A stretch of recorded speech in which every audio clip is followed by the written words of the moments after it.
dia, boa tarde, boa noite. Esse é o programa Não É Bem Assim.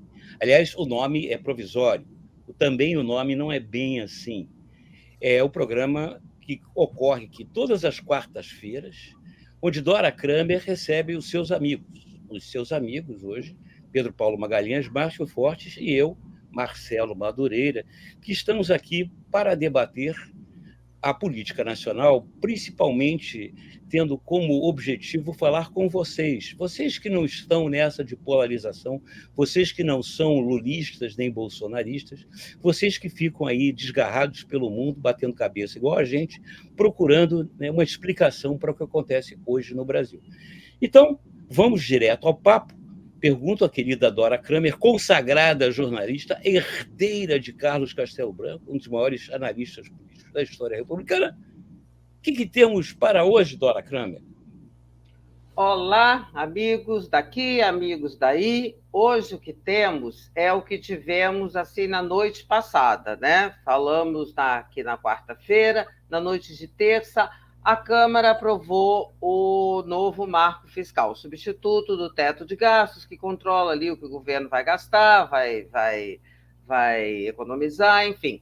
E foi uma votação muito expressiva, maioria ampla, agora, fruto de uma articulação muito bem engendrada, muito complicada, e é essa, no campo da política, é esse ponto que a gente vai abordar. Por quê? Não sei se vocês notaram, o campo político, o comando político do governo, Rui Costa, chefe da Casa Civil, Alexandre Padilha, ministro das Relações Institucionais, estiveram completamente apartados dessa discussão. Sumiram, ninguém viu. Quem é que comandou? O ministro da Fazenda, Fernando Haddad. Ele fez uma dupla ali com Arthur Lira e obtiveram um grande sucesso.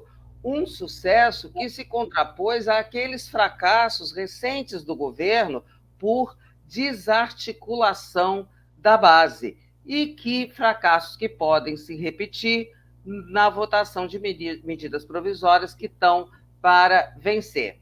Esse sucesso eu vou jogar para os amigos, e eu não sei exatamente quem é que fala quem se candidatar. O que esse sucesso, que essa maneira, o que essa dupla Haddad e Arthur Lira diz a respeito do modelo de exercício de poder?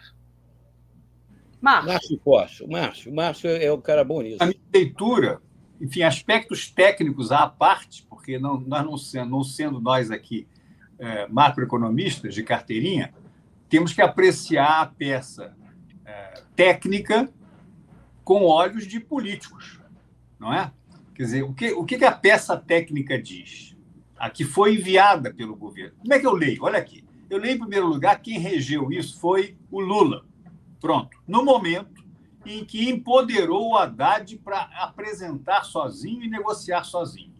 Quer dizer, o ministro Fernando Haddad não foi à Câmara e ao Senado apresentar o seu projeto à revelia do governo. Ele não foi lá para atropelar o Alexandre Padilha, nem à revelia do Rui Costa.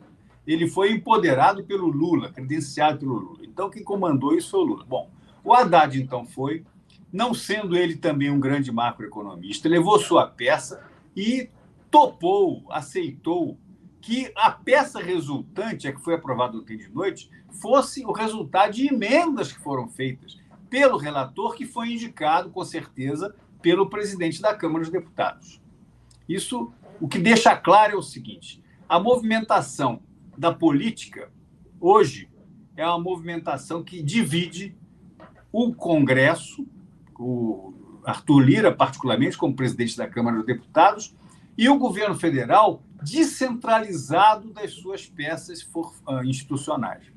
Quer dizer, o ministro Fernando Haddad representa, dentro do governo, uma corrente, vamos dizer assim, centro-liberal, centro-esquerda liberal, pronto. Não é polarizado, não é daqui ou dali, não representa exatamente o PT, que é o partido ao qual ele é filiado. A partir daí, a gente pode tomar esse modelo. A peça que foi aprovada ontem é uma peça centro-liberal. É uma peça interessante E as emendas que foram acrescidas ao texto que veio do governo são emendas que restringem a capacidade do governo de gastar dinheiro no ano que vem.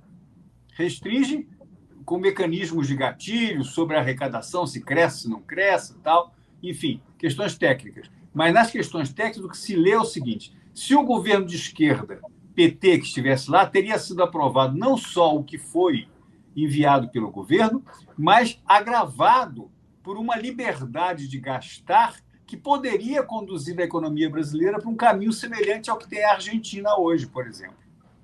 Vamos ver como é que evolui a economia de forma positiva e, se for de forma positiva, vai fazer crescer mais ainda o prestígio e a importância da liderança do ministro Fernando Haddad.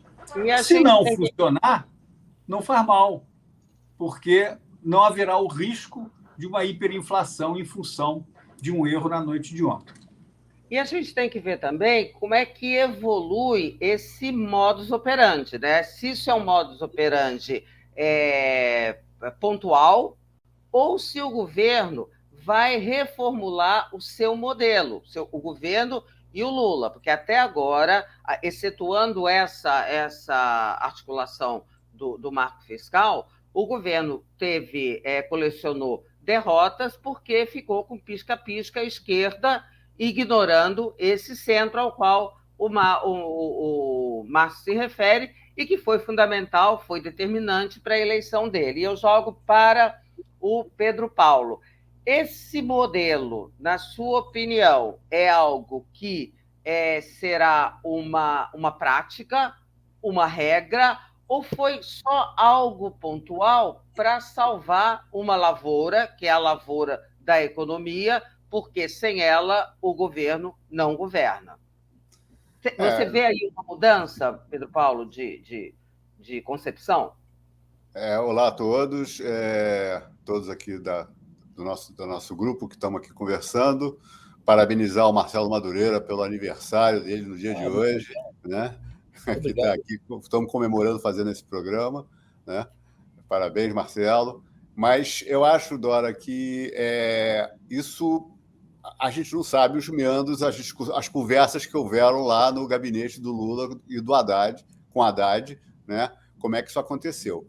A impressão que dá é que é uma coisa craneada, que não é uma coisa feita à revelia nem por improviso. Eu acho, porque eu tive a sensação, quando o Haddad mandou o plano isento de travas, né? Ele não tinha nenhuma punição, ele não tinha nada. Ele tinha um conceito. O conceito é um conceito macroeconômico. Eu não sou economista, mas a gente lê muito e vê que pode ser. E a crítica principal que se fazia ao modelo pelo lado dos liberais era: bom, isso não vai funcionar, porque é uma carta de intenções, não é uma política, efetivamente, uma política pública completamente arredondada para proteger a questão, para tratar da questão fiscal. Mas o que a gente viu foi que isso virou uma política na medida que deu espaço para que esse projeto não fosse só do governo, fosse também da Câmara, né? Que a gente sabe, e acho que o governo já entendeu, talvez, pelas derrotas que teve anteriores, que não dá mais para governar com decreto, né? Ainda mais com decretos que são, como a gente já falou em outras conversas, né?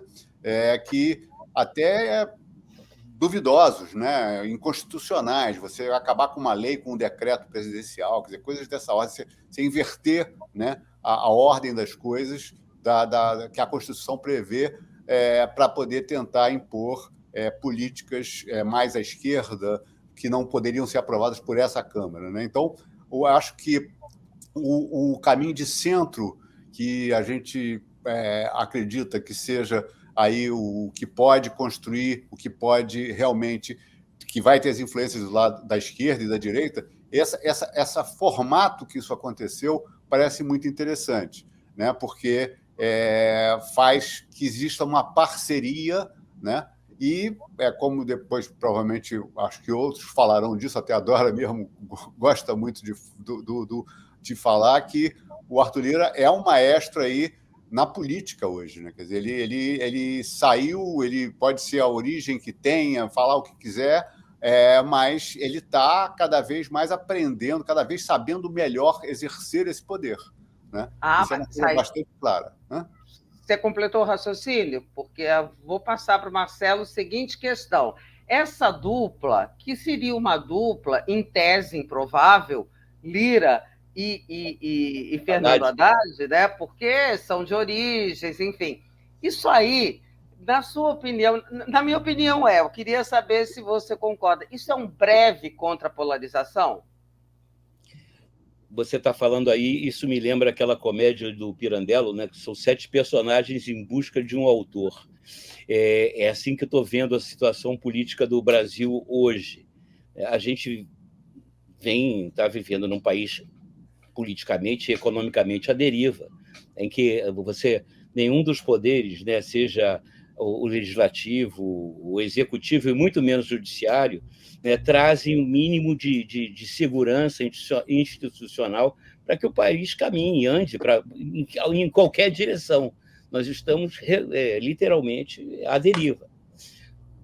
Pode ser, né, que eu li em algum lugar, né, mas tem uma percepção aí do próprio Arthur Lira, em que há um espaço político enorme, um boqueirão, como se diz em futebol, a ser ocupado no cenário, que é justamente esse espaço de centro, né, onde não estão nem os radicais lulistas, nem os radicais bolsonaristas, né, que atualmente, essa última semana, tem meio que ficado falando sozinho. Eles ficam falando sozinhos, né? Você vê que o comando da pauta das editorias políticas hoje está justamente com esses dois lados, digamos assim, moderados. Um moderado pela direita, pelo atraso, né? Pelo Brasil das colônias, né? Das capitanias hereditárias, que é o Arthur Lira. Centrão Lira, né? Centrão Lira, e o outro, que é o centrão, digamos assim, Haddad, que é uma esquerda moderada, uma esquerda uspiana, né? Não da Marilena Chauí, né?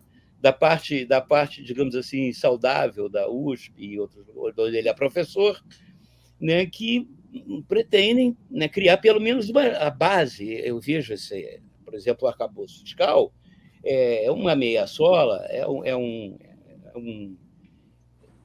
o mínimo minimorum que se pode fazer para que você possa lançar políticas sociais, políticas de alcance que venham diminuir, né, mitigar um pouco a situação da pobreza no Brasil, que continua enorme, continua imensa e continua intocada. E a percepção que eu tinha até agora era que a classe política não estava nem aí para isso. Mas a gente pode se surpreender, né? Pode ser que alguém, né, ou alguém lá em Brasília, tenha uma visão mais ampla, mais profunda da situação, e que esteja não só querendo, em termos de poder, ocupar esse espaço do centro, como também ocupar de uma forma propositiva, né? Bom, vamos estabelecer as bases para que a gente possa fazer alguma coisa, para que a gente dê a esse governo, que é um governo à deriva, um comando que dê uma direção.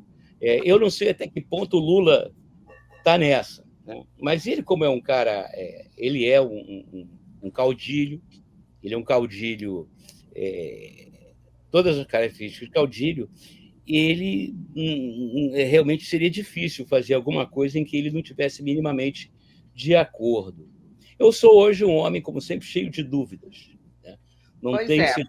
Mas aí a gente está aqui, o Márcio, por exemplo, eu queria que ele falasse um pouco sobre essa dúvida, porque ele me parece, Marcelo, não sei se você concorda, quando na inicial aí do Márcio, ele opta nisso que você coloca. Eu não sei se o Lula realmente banca isso. Márcio acha que banca, né? Acha que banca, que esse modelo é algo que ele está orquestrando, não do palanque, Ao contrário, quando ele vai para o palanque, ele vai para um outro viés, né? Mas no bastidor... Oi? Ele vai para o confronto quando ele vai para o palanque. E perde, né, Marcelo? E perde, né? Tem perdido, pelo menos. Tem perdido. E aí, Márcio, para embasar essa sua convicção de que o Lula está orquestrando, realmente fazendo opção por esse modelo, digamos assim, mais pragmático, mais inclusivo, você tem outros sinais disso? Tenho. Por exemplo, o caso da Marina Silva, vai lá. Sim, não é só o caso da Marina Silva. Nós estamos falando de exercício do poder. Então, o caso de ontem é como o exercício do poder levou a uma boa conclusão na articulação entre o governo federal e a Câmara dos Deputados. Bom, o governo federal foi representado e liderado na questão pelo ministro Fernando Haddad. Para isso, ele foi credenciado pelo presidente da República. Pronto. Não foi lá sozinho. Senão haveria outros palpites, sei lá, o ministro da Ação Social ia dizer alguma coisa. Então, ninguém falou nada. Ficou no Fernando Haddad, com o Arthur Lira, que nomeou o relator, saiu de lá uma peça que, se não é perfeita como não poderia ser, é uma peça que foi aceita já hoje de manhã com manifestações positivas de agentes do sistema financeiro, de operadores da indústria, inclusive, e até do agronegócio. Então, com relação ao Congresso, funcionou bem. Agora, tem a outra questão, que é o exercício do poder dentro do próprio governo federal. Aí é que entra a questão da Marina. Porque a questão ambiental, que é importantíssima, nós sabemos, não só nacional, como, enfim, para a vida da nação e do mundo como um todo, ela não é um tema, a Dora pode confirmar isso ou não, eu posso estar errado, não é um tema do dia a dia do Congresso. O tema do dia a dia do Congresso é concessões, é obras de infraestrutura, é a questão, eventualmente, de prestígio de uma região ou de outra, é uma agenda mais prática. Meio ambiente é uma questão mais sofisticada. Mas nessa questão também, pela minha leitura, a resposta da ministra Marina Silva à demanda da Petrobras na questão da exploração de um poço, enfim, exploratório não é, todo poço é exploratório, de um poço exploratório na foz do Rio Amazonas, é uma questão importantíssima. Quer dizer, ela afirmou com todas as letras que a autoridade do IBAMA vai ser respeitada. Pronto. O Lula é capaz de dizer num discurso amanhã, temos que explorar petróleo e tal, aquela coisa toda, que o petróleo é nosso, porque a Eletrobras foi um absurdo, a privatização, e que o Roberto Campos não é patriota, essas coisas que fica dizendo, mas no âmago do governo, as coisas não estão indo assim tão mal. Não é? Não, por exemplo, bom, será que você não está impressionado com o negócio do marco fiscal? E aí não, acha que de repente que está tudo não estou não, eu estou vendo que o Lula pode, eu sei que ele é o que é, ele não se despiz, não tirou a roupa da esquerda da sua origem, tá certo? Mas eu acho que ele é inteligente e é caudilho como todo, como a gente está sabendo, mas não está mais no chão da fábrica, como tantos dizem. Fica dizendo que tem que ter carro popular e tal, mas não vai se bater para isso, não. Não vai. Vai ser convencido que o transporte público é mais importante, eventualmente. Vai ser convencido que o marco do saneamento que eles quiseram acabar foi derrotado pela Câmara como colaboração a um governo mais moderno. E tudo isso é, na minha leitura, a manifestação de que nós estamos, o retrato de que nós estamos num governo de transição. Quer dizer, o que virá depois disso não é nem a esquerda do Lula, nem a direita do Bolsonaro, e nem mesmo esse primeiro tumultuado início de governo novo. O governo vai se ajeitar nessa nova realidade. Quer dizer, os próprios ministros vão se ajeitando e tal. Tem briga para tudo que é lado, a gente está vendo isso. Agora tem uma briga nova, que eu tomei conhecimento ontem, do negócio dos tanques para a Ucrânia. As Forças Armadas querem fornecer os tanques para a Ucrânia, o governo disse que não vai, Itamaraty e tal, mas são questões naturais no exercício de governo. E a divergência vai ser resolvida pela vontade do Lula, pela decisão do Lula. E eu acho que a decisão dele Muito não vai então, ser a vamos decisão ver. palanqueira, que é personalista. Vai ser uma decisão tomada com avaliações mais competentes. Pedro Paulo, se isso que o Márcio falou se configurar, é um Lula ali saindo daquele ambiente da bolha, se chegando a um centro-direita, ocupando ele mesmo, de repente, na realidade do pragmatismo, este lugar, tá? Se configurar, esse é o cenário que o Márcio vislumbra, né? Na sua opinião, tem esse movimento mesmo? Ou o governo vai se manter nessa posição, né, de um lado e outro? Vamos usar essa palavra medonha da polarização, isso vai se manter? E, diferentemente de 18 e 22, isso tem espaço para a construção, para a passagem da avenida do chamado centro liberal, da terceira via, queira chamar como você quiser, porque na concepção do Márcio, estou achando que ele acha que o Lula e companhia ocupam esse lugar. Não sei. Vamos lá, posso ter entendido errado, mas quero ouvir você. Eu acho que o Lula ele é um agente da polarização, sempre foi, né? Ele não vai deixar de ser. Ele faz a política desde 2003, que é uma tônica, né? Aliás, a carreira política... Foi ele que criou Nós Contra Eles. Nós contra eles, herança maldita, quer dizer, então sempre gerando um contraponto muito forte. Com a centro-esquerda virou direita para ele, né? Na época, até isso ele fazia. Então, eu acho que ele não vai mudar. Isso é uma característica dele como político, como discurso. É como a maneira que ele discursa inflamado leva a isso, leva a falar coisas que saem da cartilha, né? E a gente viu ele fazendo isso com política internacional,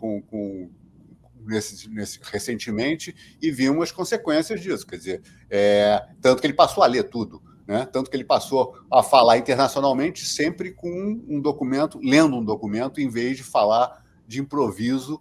Quando falou de improviso agora novamente sobre o Zelensky, acabou falando mais uma vez uma mensagem que não precisava, né? A gente não precisava dizer que o cara não compareceu. Não, podia dizer, não nos encontramos, não conseguiu fechar a agenda, qualquer coisa desse tipo, que diplomaticamente, para ele querer ser mediador, teria sentido. Então, essa coerência entre o que ele fala e o que ele faz, né, é uma tônica. A gente viu isso em 2003, que ele falava o que falava, mas estava lá o Palocci com toda uma equipe de centro dentro, Marcos Lisboa, Mansueto, um monte de gente, né, que tem um pensamento de centro dentro da questão econômica, né, e tudo mais liberal, e que permitiram o governo aproveitar aquela questão das commodities. Então, eu acho que esse pragmatismo também a gente conhece dele, né? E eu acho que ele pode ter, no início do governo, realmente ter tido um choque pela experiência dele como executivo anterior, em que ele tinha um domínio muito maior da máquina e das ações a serem feitas, e tomou umas pancadas, e acho que se ele estiver construindo esse caminho, acho que é tudo de bom para o país, porque a gente vai ter uma política menos... a gente não vai se livrar do discurso de palanque, não vai se livrar desse discurso que ele faz para o eleitorado dele, para dar uma satisfação, e é exatamente o que eu falei antes que ficou. Eu me lembro quando apareceu o Marco Fiscal, e que foi a primeira vez que ele foi apresentar para o Rui Costa e para o Padilha, foi rechaçado. Você lembra que ele chegou lá? Não é isso, não sei o quê. As notícias que vieram eram de má recepção, não era de boa recepção. E eles não alteraram. Não lembrava disso, é importante. Ele foi lá no Planalto, mostrou e houve uma ducha de água fria, porque ele, não, tem que modificar, não sei o que e tal. E a gente via. Adiou uma semana. Adiou. E eu tinha prometido que ia fazer antes de viajar para os Estados Unidos ou para a China, e não vou fazer, não vou ver, só vou ver depois. Quer dizer, deu uma esfriada para mostrar claramente o seguinte: eu não estou tão de acordo com isso, isso aí não é a minha praia, não é o meu pensamento. Mas ficou o Haddad, a Simone Tebet mais timidamente defendendo o projeto, né, mas dando um apoio nessa história. E aí conseguiu construir, não sei se naquela viagem à China, o Haddad conseguiu construir esse caminho com ele. Provavelmente, acho que teve uma conquista do Haddad em relação a essa questão, que deve ter falado, ó, se não fizer isso, esquece, o governo vai virar vinagre, porque a inflação vai vir, né? A Argentina, o exemplo da Argentina deve ter impactado muito, porque foi exatamente isso que o Macri fez lá atrás, né? Foi não fazer uma política como deveria ser, e aí comeu o prestígio dele em segundos, foi tudo para o ralo, né?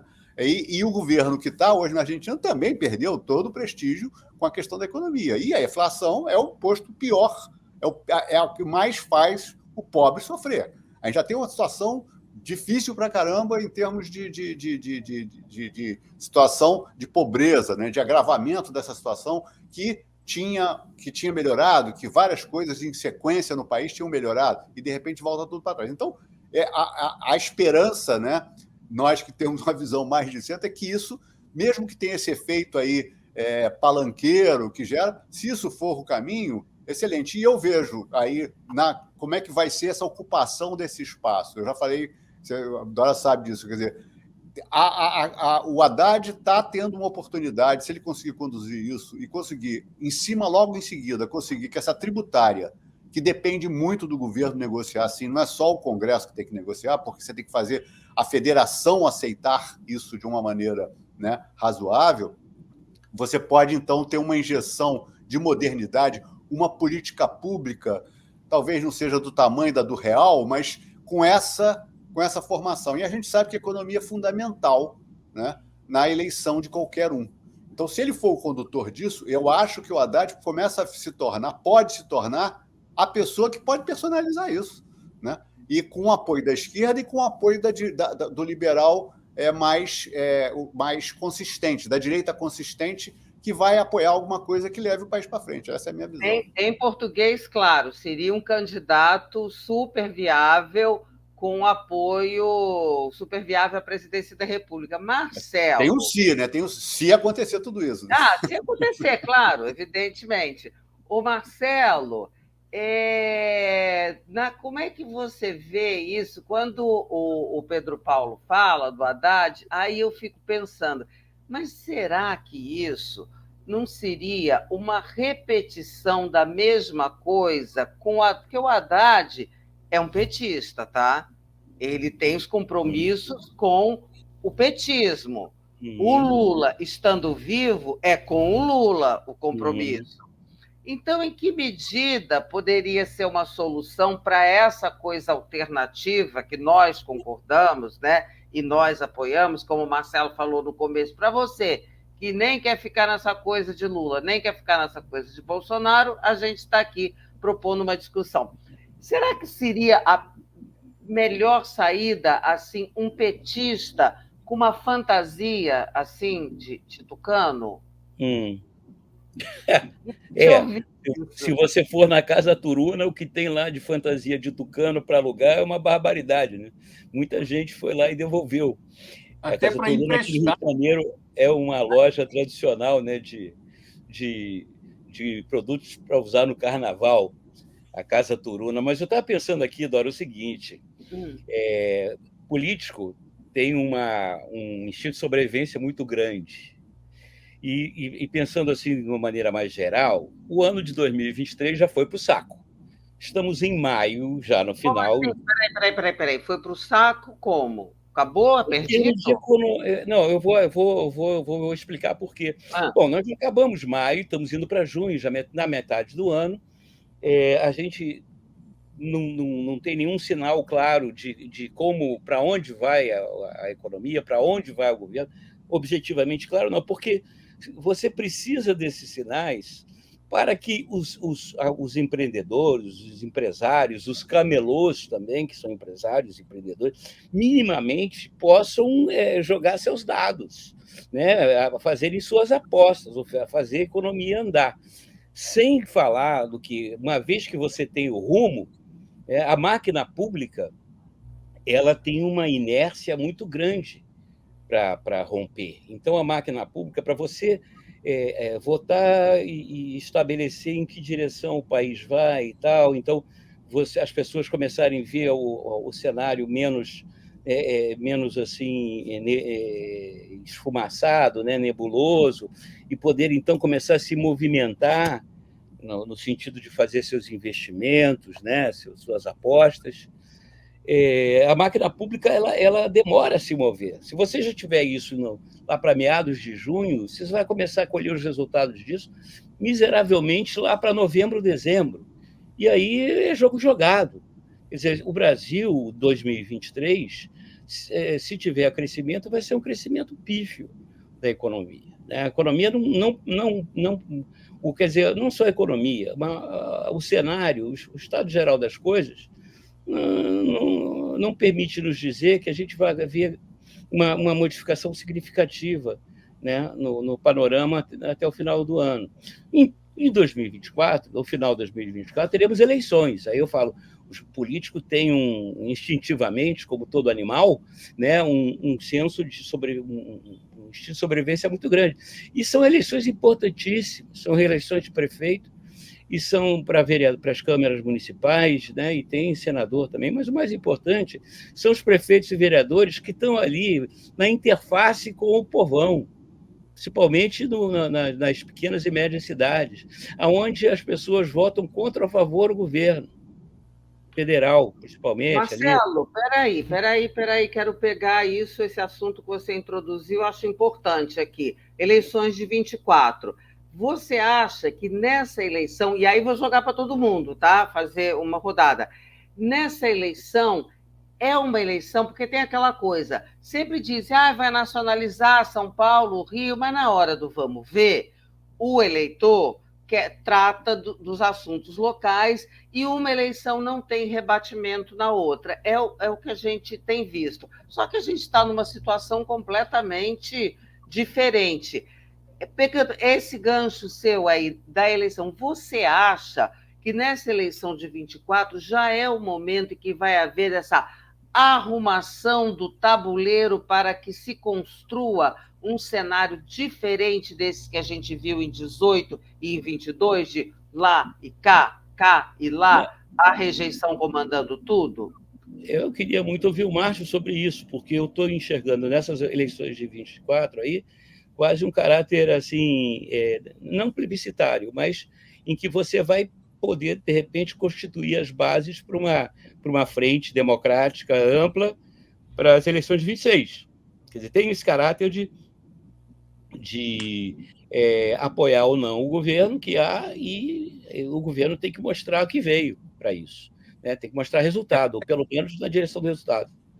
Bom, e aí, em primeiro lugar, é o seguinte: quem imaginou que aconteceria alguma coisa diferente em 2023, não é só porque estamos no meio do ano que o ano já foi para o balaio, não. Ele já tinha ido para o balaio em janeiro, porque a transição, aquela PEC da transição, ela apenas deu uma base para sobreviver no ano 2023, com o assalto às despesas públicas que foi feito pelo Bolsonaro para comprar a reeleição dele. 150 bilhões de reais foram retirados do erário e entregues à campanha eleitoral. Com isso aí, você matou 2023. Matou. E 2023 é o ano da preparação para os outros anos que virão depois. 23 não existiu, nunca existiu, não é agora que está, não. Então, não vai acontecer nada, mas a gente sabe, eu sei, de ter ouvido e participado de rodas, conversas, inclusive recentes. Quer dizer, o mundo todo está aguardando o que vai acontecer com o Brasil. E na visão primária, primitiva, de grande parte do mercado financeiro, é o seguinte: o governo vai cortar despesa ou não vai cortar despesa? Essa é a pergunta. O governo não vai cortar despesa, mas ele sinalizou com o arcabouço fiscal que limitou as despesas a um número inferior àquele que estava se tratando para o ano que vem. Então, 2024 vai começar a acontecer a partir de janeiro. Por que eu digo a partir de janeiro? Porque o mundo é calendário. O mundo é sempre calendário. 31 de dezembro, tem festa de Ano Novo no mundo todo, Natal, aquela coisa toda. Os investidores estrangeiros querem entrar aqui no Brasil? Sim. O Brasil é importante, é um país bom para concessões, para base de produção, de exportação, disso, daquilo, e estão decidindo ao longo de 2023 o que fazer de 2024 em diante. As eleições municipais, em 2024, possivelmente já conseguirão, os candidatos que estão no exercício das várias prefeituras e tal, já conseguirão dizer aos seus eleitores que as coisas mudaram para melhor, com obras públicas, no âmbito municipal, aqui e ali, iniciativas de transporte coletivo, iniciativas de melhoria do atendimento à saúde no plano municipal. Tudo isso vai acontecer em função do arcabouço. Com certeza, com certeza. Ele é que vai dar o norte de como é que serão as eleições de 24? Qual Pela vai ser o despesa pública. Pela despesa pública. Pela despesa pública, pelos investimentos que podem vir. Né? Quer dizer, quando o governo perde, como perdeu, aquele seu decreto de mexer no decreto no marco do saneamento, foi importantíssimo. Colaborou e muito para mostrar que existe um mínimo de garantia jurídica nos investimentos feitos no Brasil. É assim que vai ser com a derrota do questionamento da privatização da Eletrobras no Supremo, que vai acontecer. Então, tudo isso aí colabora para que, em 2024, aconteçam coisas melhores. E aí as prefeituras podem ser. Agora, quando a gente fala de prefeitura, nós não estamos falando de 5.700 cidades, não. Nós estamos falando de 10. Isso. Não é? A Prefeitura de Belo Horizonte, a Prefeitura do Rio de Janeiro, a Prefeitura de Curitiba, de Porto Alegre, até de São Paulo, que é menos importante, daqui a pouco eu falo por quê. Recife, Salvador, essas grandes capitais é que refletem o humor do eleitor para as eleições de 2 anos depois. Vem cá, e o humor do eleitor, aí eu quero jogar para o Pedro Paulo, que já estamos chegando no final. Desse aspecto da eleição de 24, porque já falaram aqui, um falou que foi para o saco, outro falou que foi para o balaio, acabou o ano de 23, a visão já é sobre 24. E como 24 é eleitoral... Dora, eu só quero acrescentar uma frase. A eleição de São Paulo, para a Prefeitura de São Paulo, é vital ano que vem para isso.